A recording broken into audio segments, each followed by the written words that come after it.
હવે જેમાં આરોપી છે ડેનિસ નરેશભાઈ મકવાણા કરીને આરોપી છે, જેણે રાણીપમાં આયુર્વેદ ટ્રાન્સક્યુબ પ્લાઝામાં એક એની ફિનકેપ 24 નામની પેઢીની એક ઓફિસ ખોલી હતી.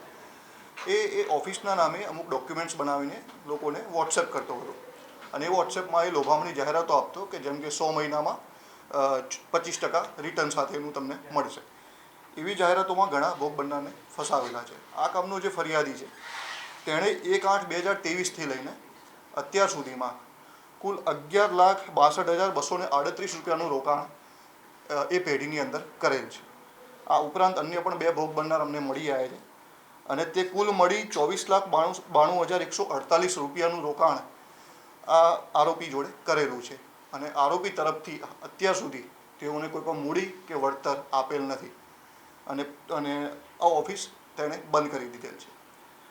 આ ઓફિસ બંધ કર્યા પછી ફરિયાદીને લાગતા કે મારી જોડે ફ્રોડ થયું છે, તેણે પોલીસમાં ફરિયાદ નોંધાવેલ છે. આ ફરિયાદ અમે 2 માર્ચે રજીસ્ટર કરી છે અને તાત્કાલિક આરોપીની ધરપકડ કરી છે અને આરોપી સિવાય પણ અન્ય કોઈ આરોપી સામેલ છે કે નહીં અને આ ઉપરાંત અન્ય કોણ ભોગ બનનાર છે તેની તપાસ હાલ ચાલી રહી છે.